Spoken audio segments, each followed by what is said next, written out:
Live from the Northern Kentucky University George and Ellen Revachol Digitorium, we present the Kentucky gubernatorial debate between incumbent Democratic Governor Andy Beshear and GOP nominee Attorney General Daniel Cameron. Tonight's debate is sponsored by WCPO9 in Cincinnati, Link NKY, the League of Women Voters of Kentucky, and the Northern Kentucky Forum, with media partners LEX18 in Lexington, WDRB in Louisville, WPSD Local 6 in Paducah, and WNKY News 40 in Bowling Green. And now, moderator Evan Millward.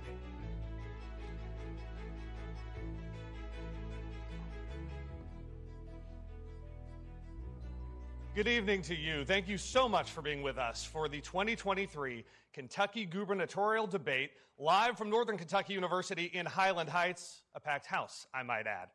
I'm Evan Millward. I'm here to guide you through tonight's debate.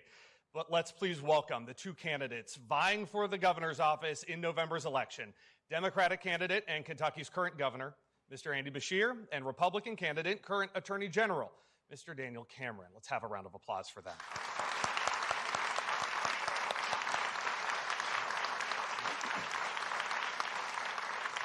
Gentlemen, thank you so much for agreeing to be part of our debate tonight. We're looking forward to hearing from you both. We also need to thank the NKU staff, students, and president, Katie Short-Thompson, for your support and for the use of this digitorium space that we're in tonight. Let's have a round of applause for them.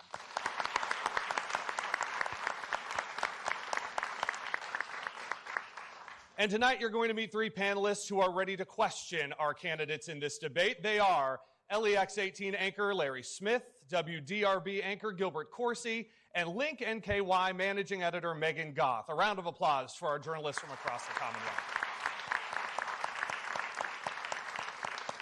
This debate is nonpartisan. None of the sponsors, nor the media partners, nor the host endorse either candidate or a political party. So, that all out of the way, let's get started.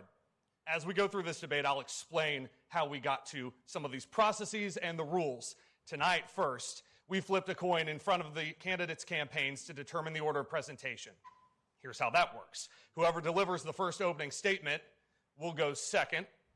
Then we also flip for the first question. We will alternate each question who answers first. Each candidate has 90 seconds for his opening statement.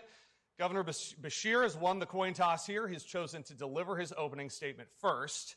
So, Governor Beshear, the floor is yours for 90 seconds. Kentucky, we've been through a lot together. A pandemic, tornadoes, flooding, windstorms, ice storms, even the polar plunge. Yet I am here tonight more excited, more optimistic, and more hopeful for our future than at any time in my lifetime. In many ways, it's like we're living that 30th Psalm, the one that says, weeping may linger in the evening, but joy comes in the morning. We have gotten through that difficult evening, and now we're seeing that wondrous morning. We are on a win streak, the likes of which we have never seen. Our two best years of economic development.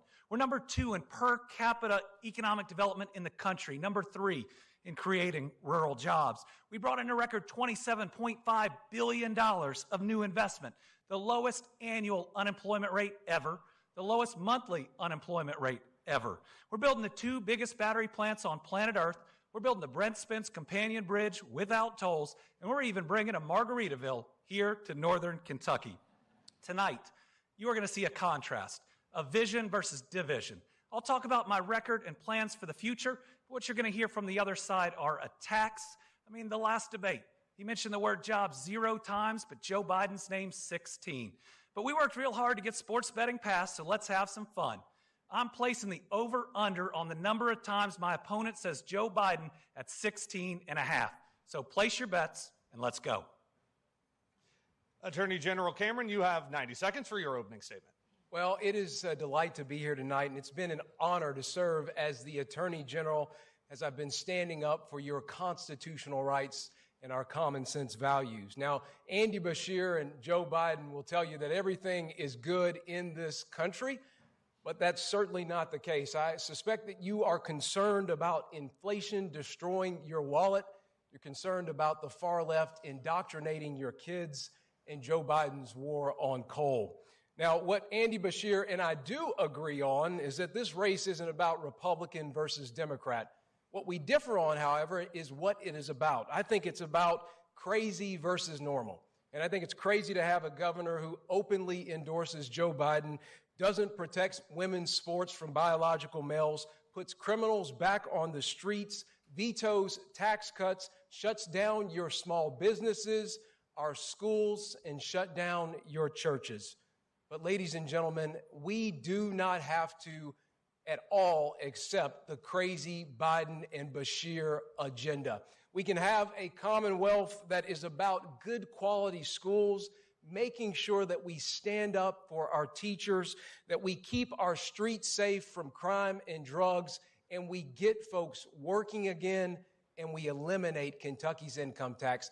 That's where we can go together. I hope you will vote for me on November 7th. Thank you so much.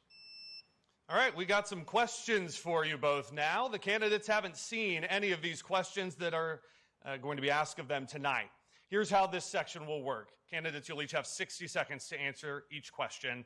The candidate who answers first will be permitted a 30-second rebuttal if the other candidate mentions you by name in his answer.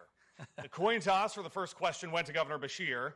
We will start then. You will start first answer of the first question. Let's start with our man from Louisville, WDRB anchor Gilbert Corsi. The first question to Governor Beshear. Evan, thank you. Gentlemen, thank you for being here. It is an honor to be a panelist here tonight. Let's start in the category of labor. Right now, 8,700 people are on strike at a Ford plant in Louisville. The UAW, one of many strikes that we've seen recently, from manufacturing to healthcare, even to Hollywood.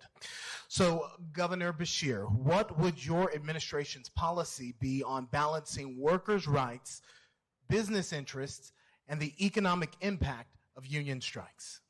Well, I'm proud to be a governor endorsed by the UAW and that has landed the biggest investment in the history of Ford Motor Company, a really proud company. What we have to have here is a win-win. Our UAW families are fighting for better wages and better health care benefits, something we should want for every single one of our citizens. We need them to come out of this, being able to provide more opportunity for their kids, a better future here in Kentucky. But we also need a strong Ford coming out of it. They invested $5.8 billion in our Commonwealth. We're building the 2 biggest battery plants on planet Earth.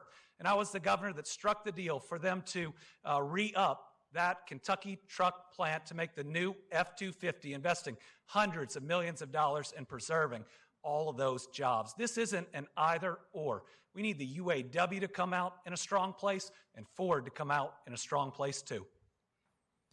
A follow-up to you, Governor Beshear. You are proud of your UAW support, but part of the reason that those workers are on strike right now is that they are worried, though, that the jobs at the battery plant will be non-union, and that will take away union jobs. So the question is, what have you done to prevent that from happening?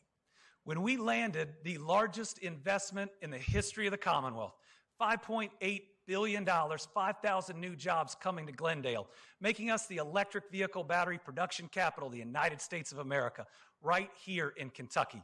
We knew it was not only going to ensure we were a part of the automotive future, that we didn't lose jobs that some other states might be, but that we would also preserve those jobs at LAP and at the Kentucky truck plant. We realized that where the batteries are going to bring in the rest of the industry, from the supply chain to EV to also the assembly work. Landing that ensured we will be an automotive leader into the future.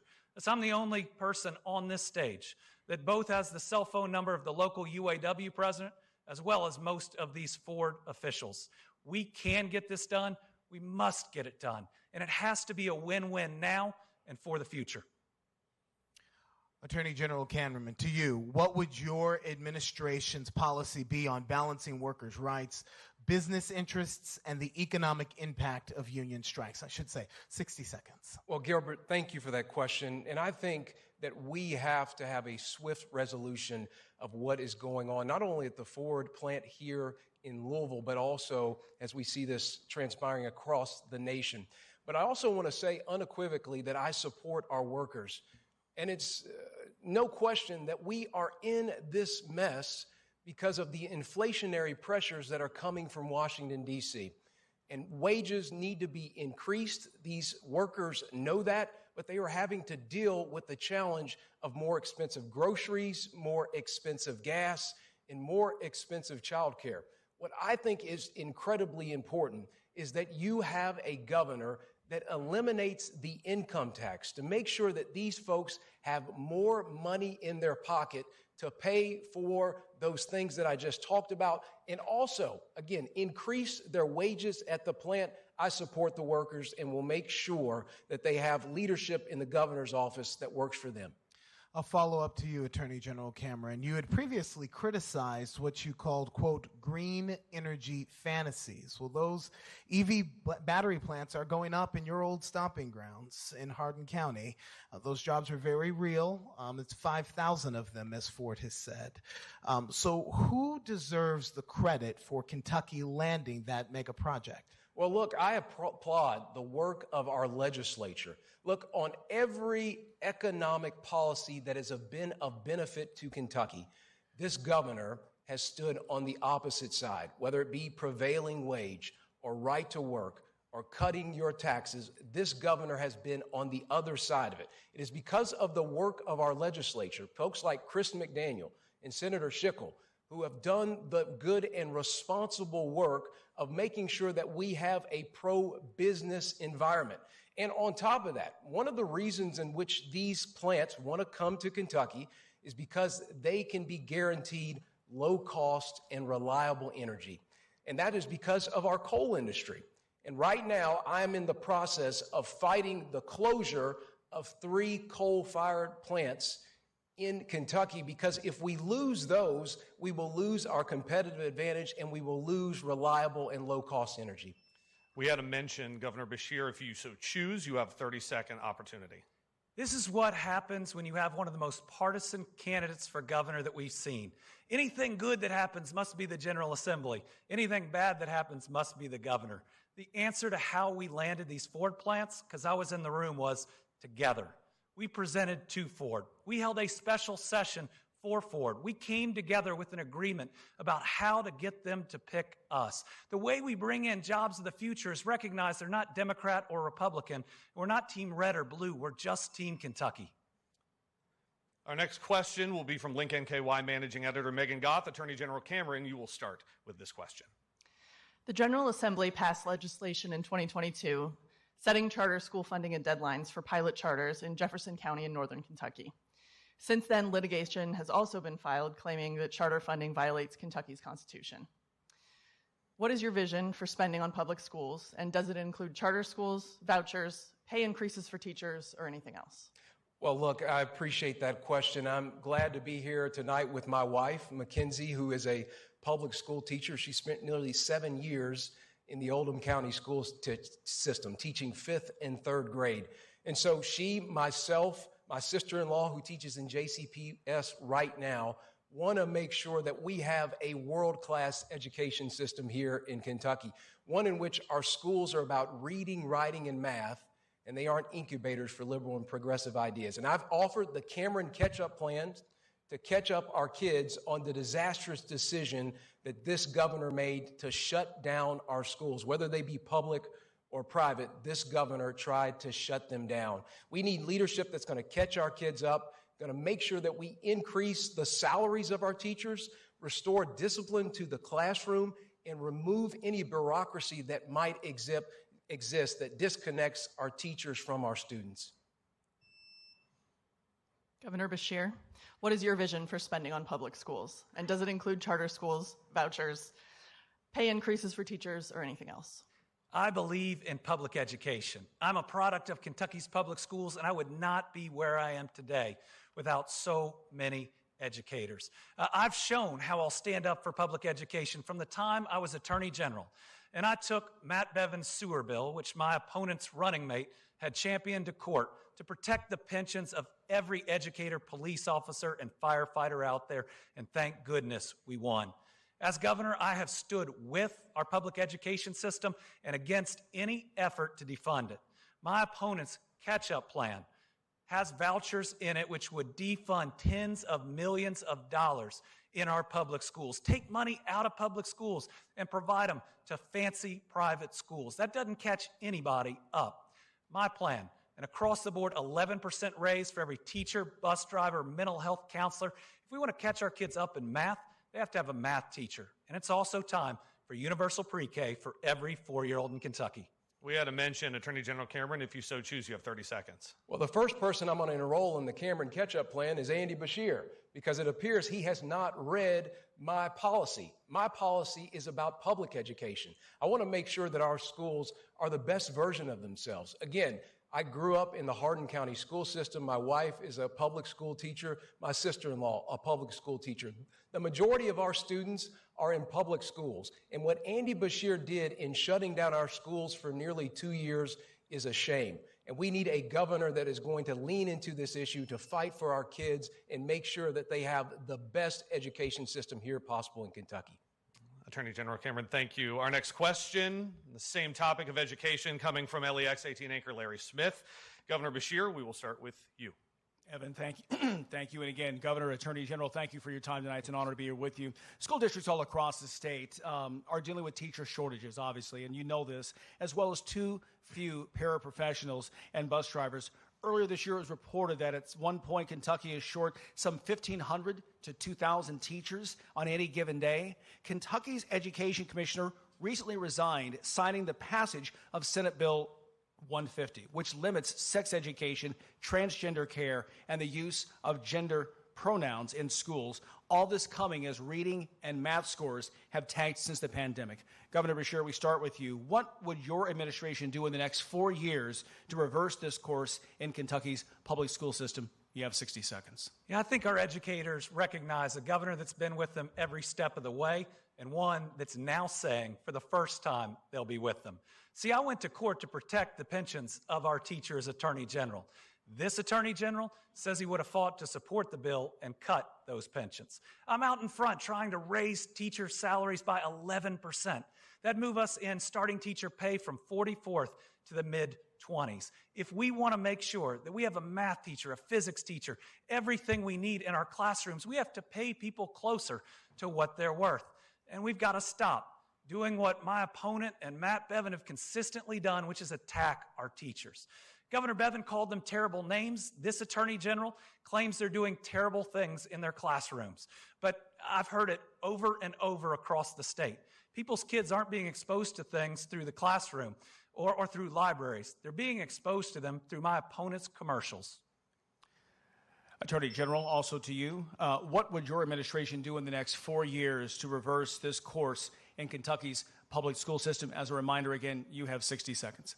Well, the really important thing is to make sure that we put new board members on the Kentucky Board of Education and make sure that we have a new commissioner at the Kentucky Department of Education. The one that just resigned has displayed open hostility to our hardworking teachers. For instance, he went in front of the General Assembly and said that if any teacher does not embrace the far left ideology coming into our classroom, in the midst of a teacher shortage, his commissioner at the Kentucky Department of Education told those teachers they should just find another job. Governor Beshear, you were talking to my wife. You were talking to millions of teachers that reside here right in Kentucky that have a difference of opinion or different viewpoint. You should never have leadership in Frankfort that speaks down and denigrates our hardworking teachers. I'm going to be a governor who lifts our teachers up and does not pit a political party against our teachers. Everyone, Republican, Democrat, or Independent, needs to be working together for the benefit of our students. Governor Beshear, rebuttal if you so choose. Yet my opponent claims that teachers are doing things in the classroom that they're not. That is an open attack. He said he would have fought to keep those illegal cuts in place, and ask him, he is on tape. He supports a voucher program that would take tens of millions of dollars out of our public school system, out of the paychecks of our educators, out of the resources that they need, and again, send them to fancy private schools. I support public education. He does not. Our next question stays on the topic of education. It comes from Gilbert Coursey. We start with Attorney General Cameron on this question. Evan, thank you. Gentlemen, some GOP lawmakers want to split up Jefferson County Public Schools in Louisville and its near 100,000 students and $2 billion budget. It may be a part of the next legislative session, and a thing that the next governor will have to deal with. So, Mr. Cameron, to you first. As governor, would you push to split up Kentucky's largest school system? Why or why not? My first priority as the next governor of Kentucky will be to make sure we are doing responsible things to benefit our kids, whether they live in Jefferson County or if they're in Fulton County or they are in Pike County. And I want to make sure that on this question or any other topic that I talk to the legislature, but not only the legislature, talk to the school board superintendent, making sure that every stakeholder, teachers included, are a part of that conversation. We obviously understand that this has come about because there were long waits and delays as it relates to bus transportation in Jefferson County, and my heart breaks over that. There were so many kids. There were stories about some children not being able to get home until 10 p.m. at night. Again, we need leadership in Frankfort that's going to bring people together. I've demonstrated in my time as Attorney General that I know how to do that. I will do it in this scenario as well to make sure that we have the best output for JCPS and all of our public schools. I want to redirect on that question specifically so voters have a clear understanding of where you stand on this issue. Would you, as governor, push to split up JCPS?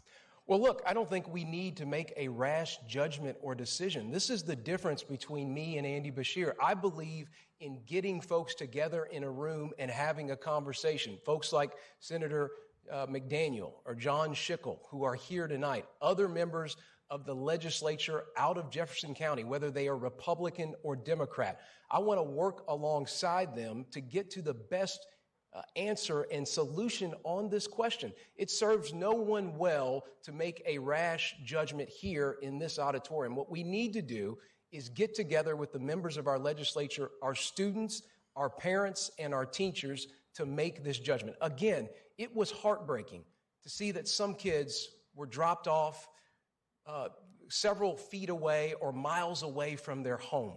That just should not happen. We need to have a solution, but I want to make sure we get everyone around the table to have that conversation. I have the relationships in Frankfort to get it done. Andy Beshear does not. Thank you, Mr. Cameron. To you, Mr. Beshear. Same question. Would you push as governor, if reelected, to split up JCPS? Why or why not? Our school systems are created to be community-led. JCPS is led through a board that is elected from members of that community. A power grab by legislators to take that control away from the duly elected representatives in that county would be devastating. These are some of the same legislators that passed Matt Bevin's sewer bill and tried to cut the pensions of every teacher, police officer, and firefighter. They're the same legislators that have passed unconstitutional legislation that would take dollars out of our public schools and try to send them to private schools. We created school systems to be led by counties or the independent districts so that our parents, our citizens, could ultimately decide how our school systems move forward. And if my opponent wants to make sure that every kid gets home on time, which we need to, we ought to pay bus drivers more so we don't have a big shortage of them. I think we ought to pay them as well. I think you're going to have a 30-second. You mentioned your opponent, right? Yeah, 30-second rebuttal. Well, look, at the end of the day, as I said earlier, we need to make sure we have everyone talking and together on this topic. It serves no one well to make a rash decision here tonight. But I have the relationships with our legislature. I have a wife who is a school teacher, a sister-in-law who's a school teacher in JCPS. I know she was heartbroken that they had to basically sit out of school for a week because of the busing situation. Let's get it fixed so that we can educate our kids. Thank you, gentlemen. Evan? Megan is going to take the next question. Governor Beshear, you will start on this question. We're going to pivot topics a little bit with this one. Megan. Thanks, Evan. Currently, Kentucky has an abortion ban whose only exception is when the life of the mother is in jeopardy. Mr. Beshear, can you clarify your position on whether there needs to be exceptions for rape or incest, and how long is that window open? Kentucky has one of the most restrictive laws in the country. The trigger ban removes any and all options from victims of rape and incest, some as young as 9 years old. That is wrong. Yet my opponent celebrated when that law passed. He celebrated when it took effect. He's pledged to support it as it is in numerous surveys, and his lawyers are in court right now arguing that 9-year-old is not irreparably harmed if she's forced to carry her rapist's baby. It is absolutely wrong, and those individuals deserve to have options. They deserve to have choices. As Hadley said, she wasn't the first, and she won't be the last. There are people out there right now. As Attorney General, I fought for them, and I'm going to continue to fight for them. My opponent's position would give a rapist more rights than their victim. It is wrong. We need to change this law. We need to make sure that those individuals have that option. So at how many weeks would you, for rape or incest, at what point, where's the line there?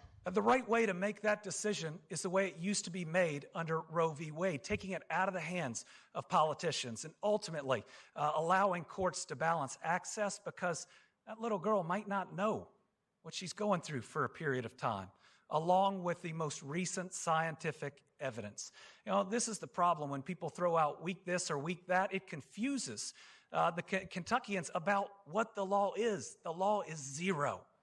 They have zero options. Think about that non-viable pregnancy where couples have been told that their baby will die moments after it's been born, but this trigger law that my opponent supports makes them give birth and hear their child die. It's extreme, it's wrong, and we really need a change.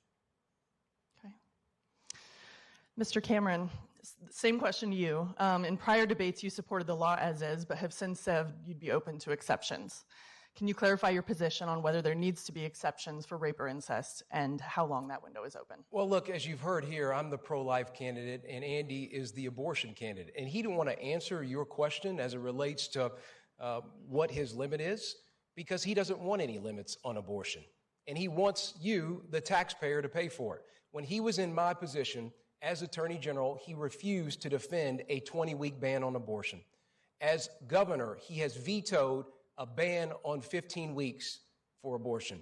And then just recently refused to sign legislation that would protect a baby that was born alive after a failed abortion. That is Andy Beshear's record on the issue of life. It's one of failure for the unborn. And let me also say this, his largest campaign contributor outside of Joe Biden is Planned Parenthood. So don't be at all fooled by the fact that Andy Beshear won't tell you what he wants in terms of limits, because his view on this is no limits and you, the taxpayer, to pay for it.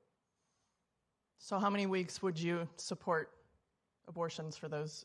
Well, I'm the pro-life candidate, and I've said that Andy Beshear is the abortion candidate. I've also said that if the legislature were to give me a bill with exceptions in it, I would certainly sign it. But Andy Beshear wants no limits on abortion. And the fact of the matter is that he doesn't want to talk about this in his extreme position on abortion because he knows that it offends the majority of Kentuckians. But I'm here to set the record straight tonight. He wants no limits on abortion, and he wants taxpayers to fund it. Governor Beshear, rebuttal. Now, this is a candidate that will say anything to get elected. I have always believed in reasonable restrictions, especially on late-term abortions, and I said that from the moment I started running for Attorney General over 8 years ago. But what you couldn't and didn't hear him say is that he supports, personally, exceptions for victims of rape and incest. That's because the Kentucky Right to Life survey had a full section, and they asked would he pledge to oppose those exceptions. He said yes. He signed his name to it. When someone shows you who they are, believe them. I'd like to respond to that, if I may.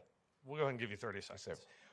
Again, you heard TV Andy, who tells you what you want to hear, but Frankfurt Andy does the exact opposite. Again, he vetoed legislation that would have prevented an abortion after 15 weeks, and he refused to sign a bill that would have kept a baby alive after a failed abortion. TV Andy is talking to you now, but Frankfurt Andy is extreme on abortion, wants no limits, and wants you, the taxpayers, to pay for it. And Governor Beshear, on this question, you have the right to rebuttal. I will give you one more shot. Yeah, that 15-week ban had no exceptions for rape and incest, showing exactly where this candidate is on it. The other bill, you already have a duty under multiple laws to make sure that any child survives, but he cannot and he will not look into the camera and tell girls like Hadley that they deserve exceptions and that he will support them. These are little kids that he would force to carry the baby of their rapist. That is wrong, that's extreme, and that's not who we are as Kentuckians. We could spend a lot of time on this question here, it sounds like. We're about halfway through our debate tonight, so we are going to move along to another topic. We're going to go over to Larry Smith here. Attorney General Cameron, you will be the first to answer this question. Yeah. Gentlemen, Kentucky is in the midst of phasing out its personal income tax, which currently sits at 4.5%. How does the state reduce its individual income tax without cutting social services or blowing a hole in the budget? And a reminder, 60 seconds. Well, look, there's a philosophical difference between me and Andy Beshear on this question. Andy Beshear believes that the government is in the best position to spend and control your money. I think you, as a citizen of this Commonwealth, deserve to have more of your hard-earned money in your pocket, especially in light of what we are seeing coming out of Washington, D.C. They call it Bidenomics. The rest of us just call it record-high 40-year inflation and a war on coal. Again, it is harder to buy groceries. It is harder to purchase gas. It is harder to secure childcare. The way that we can help ease that is about eliminating the income tax, but also making sure that we are attracting more citizens into the state. That will make sure that we can keep our revenues high so that we can pay for those core services that are necessary for our Commonwealth to function. Mr. Beshear, same question to you. How does the state reduce its income tax without cutting social services or, again, blowing a hole in the budget? You have 60 seconds. We're having this conversation because of the red-hot economy we've worked to build. Our 2 best years of economic development ever, and this year is going to be our 3rd best ever. Since I became governor, we've had our 3 biggest budget surpluses in history, including the last one, $1.55 billion, which means we have the money to build that Brent Spence companion bridge without tolls. It means we have the money to give the 11% across-the-board raise to our teachers. And yes, it means we have the money to reduce the tax burden of our people.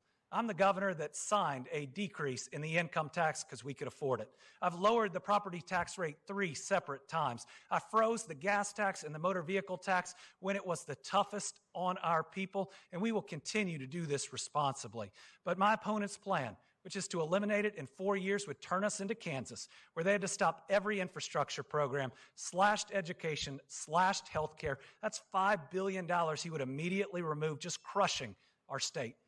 Mr. Cameron, if I could, just, again, a redirect once again. How do you do this without cutting social services or blowing the budget? We do it responsibly. And while I don't agree with all the guardrails the General Assembly put on, they tried that. They didn't say we're going to cut everything within 4 years, which would crater our economy. They said if our general fund revenue is enough, if we see receipts that are high enough. Why I vetoed the first income tax reduction is it came with a whole bunch of sales tax increases, including on background checks that keep our kids safe at summer camps. The second one, I signed. I signed because I saw that our revenues were so much better that month compared to the year before, that we could afford it and afford all the services that we provide. The way we do this is responsibly, having the conversations and not making a rash plan that took Kansas in a place to where its Republican legislature had to repeal it years later. If you believe in public education, public safety, or health care, his plan would decimate all of them. Mr. Cameron, rebuttal. 30 seconds. Well, look, what Andy Beshear said in short is that it's an election year, so he signed the most recent version that the legislature put before him. But make no mistake about it, come next year, when our legislature is working through the process of continuing to cut our taxes here in Kentucky, Andy Beshear is not going to sign that legislation. He's going to veto it because it is not an election year, and he's untethered for any responsibility in an election season.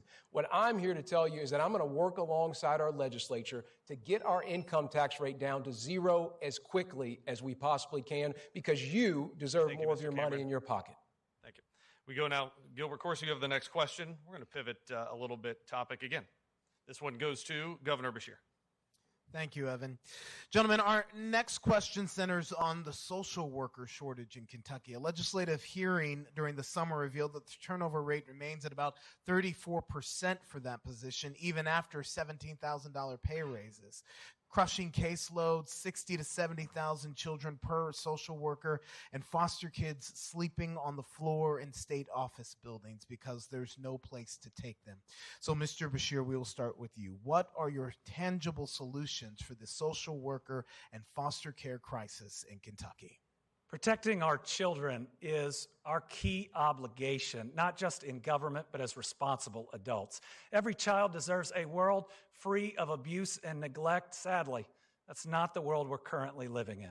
Our social workers are that lifeline. They go into dangerous homes and try to make the best call they can for children. They try to find the best placements that they can. And when I came into office, they were so dramatically underpaid. And the legislature had ended new pensions for any new hires and tried to illegally cut pensions for existing social workers, that the morale was as low as it's been. But we have provided historic pay raises. We are seeing our numbers go up, though we want them to go up faster. We are investing in new facilities to try to make sure that no child ever sleeps on the floor of an office building. But the world we live in means when a social worker makes that call, sadly, there is not a better option in the middle of the night where that child might not be in danger. Mr. Cameron, same question to you. What are your solutions for the social worker and foster care crisis in Kentucky? Well, on the foster care crisis specifically, it is an absolute tragedy that under this governor's leadership, we have kids that are sleeping on government floors in dilapidated buildings. That should never happen from our governor's office, and it certainly should never happen here in this Commonwealth. And I think it's disappointing as well. Not only is it happening in our foster care, look at our juvenile detention facilities and the challenges that exist there with sexual assault and other things. The workforce issue is a much larger conversation. Under this governor, he has told people to stay home, so much so that we have the lowest workforce participation rate in this Commonwealth's history. That is under this governor. We need a governor that's going to get folks back working again. How many of you all that are here tonight or watching on television are working every day to know that simply you are subsidizing those that Andy Beshear wants to keep at home? I want to get folks back into the work environment and make sure that we have a foster care and social services community that is amply staffed. Thank you, Mr. Cameron. Governor Beshear, you have 30 seconds. It is time we stop running ourselves down and start talking ourselves up. We have the lowest annual unemployment rate in our history last year, our longest period of low unemployment. We have more jobs filled right now than just about ever in our history. We look at all that is going on. Our glass isn't just half full. When it comes to the economy, our glass is so full we need a bigger glass. But when we look at foster care, our job has to be to continue to work every single day to find that right forever home for every single child. Thank you. Attorney General Cameron, you are up next. A question from Megan. Some House lawmakers have laid out an 18-point public safety plan. Part of that plan would allow involuntary commitment of people who are mentally ill and commit crimes. Mr. Cameron, how do we balance punishing those with mental illness who commit crimes versus providing comprehensive mental health services while also protecting the public? Well, let me say that I applaud the legislature, those members of the conference that put forward this robust public safety plan. You know, in large part, it follows a public safety plan that I put out, a 12-point plan to address the violent crime increase that we've seen across Kentucky. You know, Andy Beshear let out of jail roughly 2,000 criminals. Until a couple of days ago, I was saying only a third of those had recommitted felony offenses. Turns out I was wrong.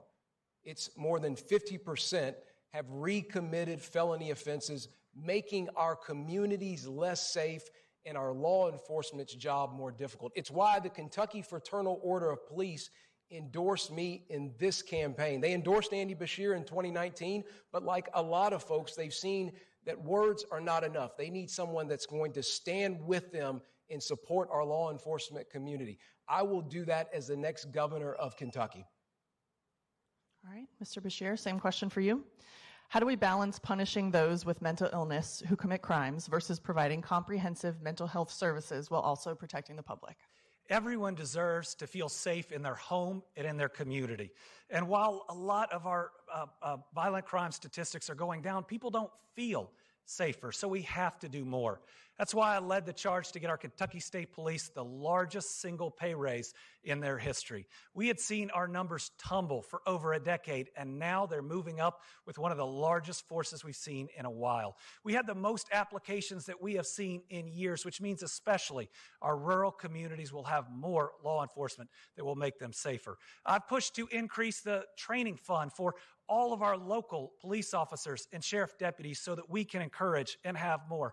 I've sent our National Guard to the border under both presidents I've served under, because border security is national security. And working with corrections, we've achieved the lowest recidivism rate in the history of Kentucky. But what he won't tell you is the numbers he's putting forward about those who are commuted. The vast majority of them, if they committed a crime, was after they would have already been out. They lie on this so much, they even ran an ad about an individual who never got out of jail at all. Thank you, Mr. Beshear. Attorney General Cameron, your right to rebuttal, 30 seconds if you so choose. Yeah, Andy Beshear has basically just shared with us that he has no plan to address the increase in violent crime that he caused. You don't feel safer because you're not safer under this governor. There has been a 68% increase in murders in our rural communities. There's been a 30% increase across the state. That's not something that the governor is going to be able to run from over the course of these next 2 or 3 weeks, because every time I have an opportunity to talk about how we need to protect our communities, I will do my best to make sure our law enforcement community knows that they have someone that's going to support them. Thank you, Mr. Cameron. We're not done with public safety yet, so I'm going to let Larry ask his question because we may get to what you want to discuss.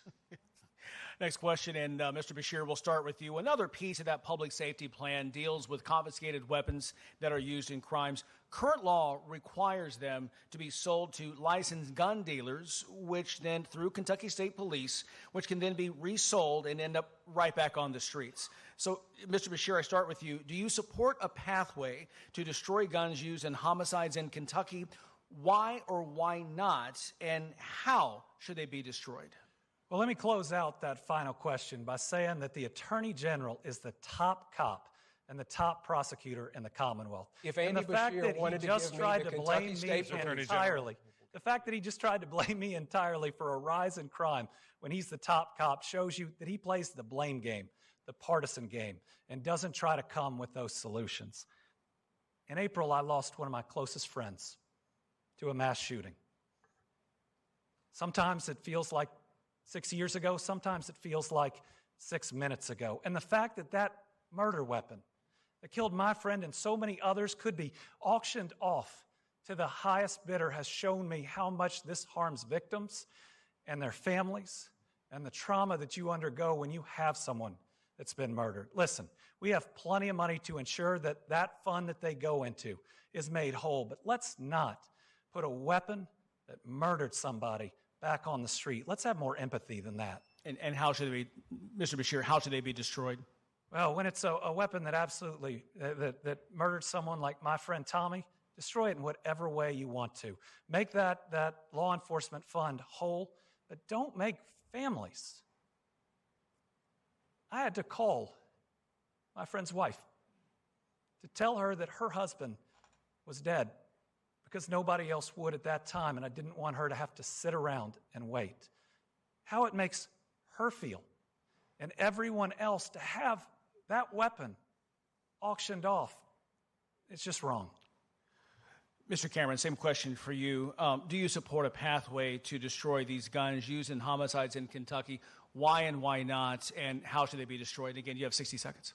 Well, let me first say it was an absolute tragedy what happened at Old National Bank. And Governor, my condolences to you on the loss of a dear friend.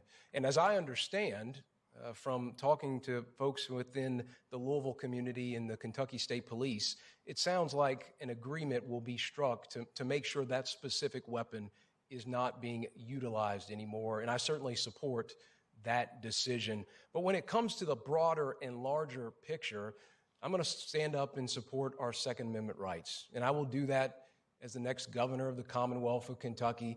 I know Governor Beshear has a difference of opinion on this, but I'm always going to stand up for the Second Amendment. But let me just also say that if we are serious about addressing the issue of violent crime, especially in Louisville, let's put a Kentucky State Police post there.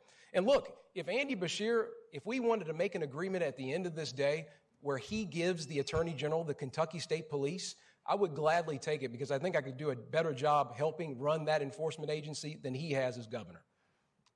Governor Beshear, you have the right to rebuttal. 30 seconds. I believe in the Second Amendment and that any family or individual should be able to protect themselves. But I have enough empathy to say that a weapon used to murder somebody should not be auctioned off to the highest bidder, whether it's the one that killed my friend or anyone else. I'm proud to have led the Kentucky State Police, to have secured the highest raise they've ever seen.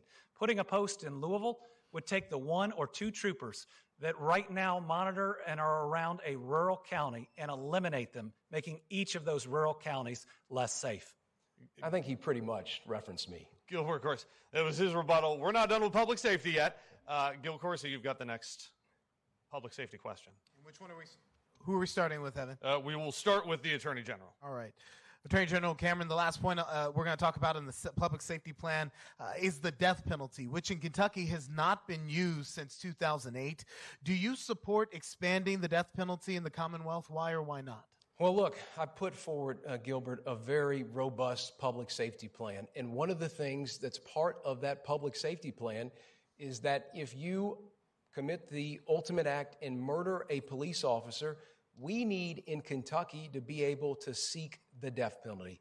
And again, it's because I put forward this robust plan and spoke boldly on these issues that the Kentucky Fraternal Order of Police have endorsed my campaign for governor. Again, I cite this because in 2019, they endorsed Andy Beshear, but they didn't want to endorse him this time because they know that his leadership ends at the words that come out of his mouth. There is no action to back up his rhetoric. You need a governor that's going to stand with our law enforcement community and make sure our communities are safe. I put forward this plan. Kentucky doesn't have a standalone carjacking statute.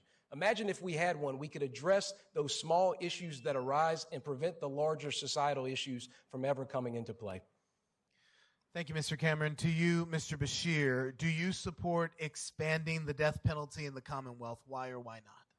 I believe the last individual put to death in the Commonwealth is named Marco Allen Chapman. He slaughtered a family ruthlessly up here in northern Kentucky.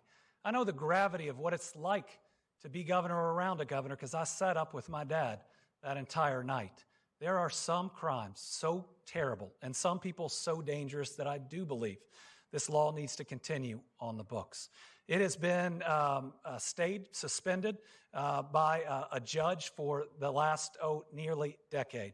And there is a real challenge in what the process is or has to be. It's going to continue to work its way through courts over these next several years. But I remember that case. And I remember those kids that never had an opportunity to grow up in this Commonwealth, to make memories like mine. That was a heinous crime that I believe still deserves this type of penalty.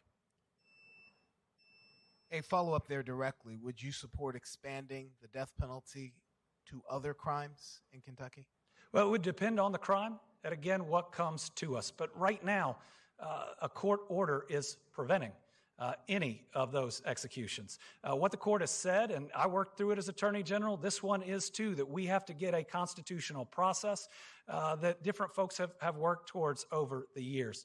The other thing is there is 3 separate drugs right now that have to be used in any execution, and none of the providers are providing them to virtually any state. Thank you. Attorney General Cameron, your right to rebuttal. 30 seconds if you so choose. Well, look, I think we need to talk about the larger issue. This is a governor who has lost the trust of the law enforcement community. So much so that the biggest, and he touted this endorsement left and right in 2019. He said it's because they trusted him on issues related to public safety. Well, they don't trust him anymore. And it's for good reason, because he's let out these 2,000 criminals and 50% of them have recommitted felony offenses. That is not the leadership that we need in this state if we want to tamp down violent crime here in Kentucky. Thank you, Attorney General. Gentlemen, panelists, this may surprise you. This needs to be our last question before closing statements already. So, panelists, I will let you decide who wants to take this last question and what we would like the last question to be. We need that Jeopardy music here. Right.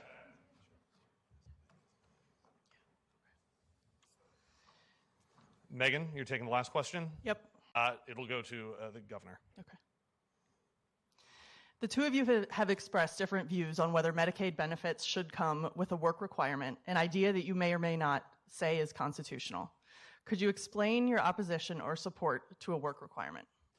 Healthcare is a basic human right, and the best way to get people back to work is to get them healthy enough. Tearing away their healthcare coverage while they're trying to get there won't help our workforce participation at all. I've worked with our hospital systems through and after a pandemic. We've increased reimbursement rates so much that healthcare is expanding in amazing ways across our Commonwealth. We are building the first hospital in the west end of Louisville in 150 years. We're building one in Bullitt County to reduce ambulance times. We have built pediatric autism centers in Pikeville and in Prestonsburg so families don't have to drive 2 hours to get the care they need. We just announced a new primary care center in Morgan County. No one should have to take 2 buses or drive 2 hours to get the health care they need.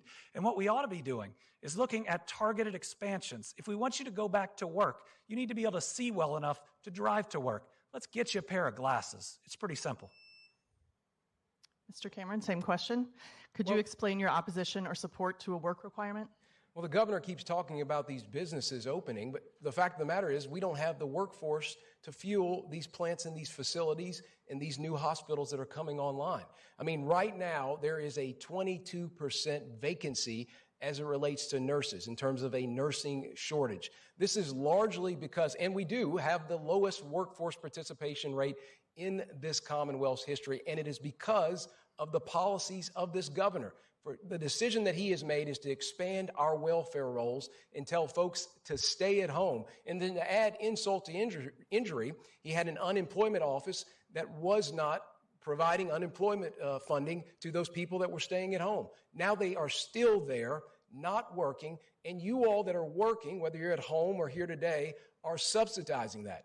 We need a governor who will be a work-first governor. That will be me. We'll get this Commonwealth moving and working again because it is the right thing to do when we have some of these plants and projects coming online.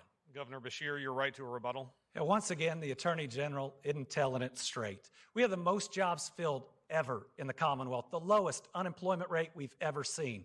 And trying to blame people that through no fault of their own have lost their jobs and seek benefits is wrong. If you look at the last month we have the data for right now, August 2023 versus 2019, in 2023 we have less than half the filings for unemployment than we did in 19. People are getting to work. It's exciting. This is the best economic roll we've ever been on. All right, gentlemen, it is now time for closing statements. Attorney General Cameron, we did a lot of coin flips earlier tonight. Attorney General Cameron, you won the coin toss. You chose to go second. That means Governor Beshear will take the first closing statement. Again, you have 90 seconds for each closing statement. Thank you all for getting through this with us tonight.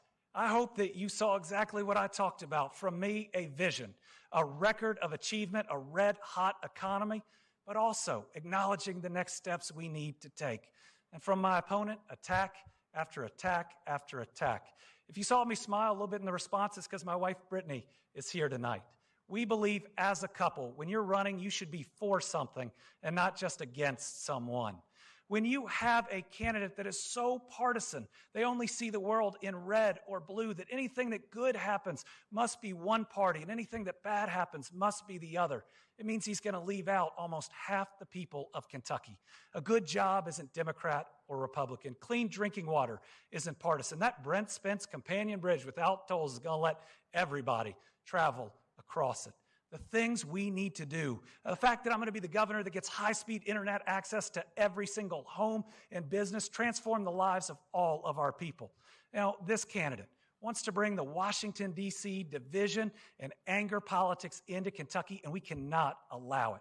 When you are on a historic win streak, you don't fire the coach. You don't sub out the quarterback. You put this team, that is all of us, Team Kentucky on the field. You rack up the wins, and you bring home those championships. This is our time to never be a flyover state ever again, but to be the destination. Let's grasp this potential. Let's grasp our destiny together. Attorney General Cameron. Well, thank you all again for having us tonight. And chances are that if you are watching, you have some real concerns about issues that are existing right in this Commonwealth. Perhaps you're concerned about inflation that's hurting your wallet. Perhaps you are concerned about low test scores that your kids are getting at school because this governor shut those schools down for nearly 2 years. You need a governor with a bold vision and plan for the future. That's why I'm running for governor. Make sure that we catch our kids up and that they have every educational opportunity to be the best and brightest version of themselves. I also am running to make sure that we reduce violent crime. Under this governor, we've seen 2,000 criminals get out of jail and nearly or more than 50% of them commit felony offenses. We need leadership that's going to stand with our law enforcement community. That is why I am proud to be endorsed by the Kentucky Fraternal Order of Police. Finally, this governor talks about an economy that is on fire, but the fact of the matter is that 22,000 fewer Kentuckians are working since Andy Beshear took office. We have the lowest workforce participation rate in this country, and we also have a record of demonstrating time and time again that this governor will not stand up for your family and protect women's sports from biological males. When I'm governor, we will look out for our citizens, and we will make sure that this Commonwealth is a shining city on a hill. Thank you both. Can you believe it? That's our time tonight already. I want to thank Governor Beshear, Attorney General Cameron again for being here. Let's give them a round of applause.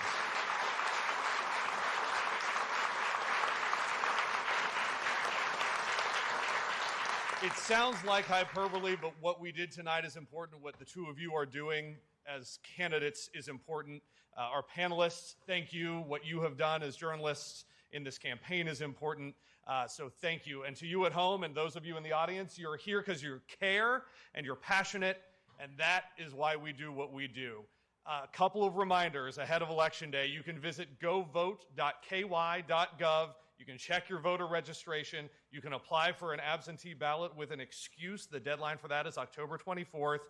And most importantly, you can find polling locations and hours in your county. Remember, Kentucky offers several voting options for you, including excused in-person voting and no excuse in-person voting. Plus, Election Day is Tuesday, November 7th.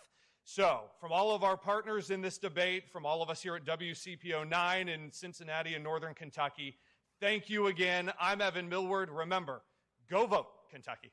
Amen.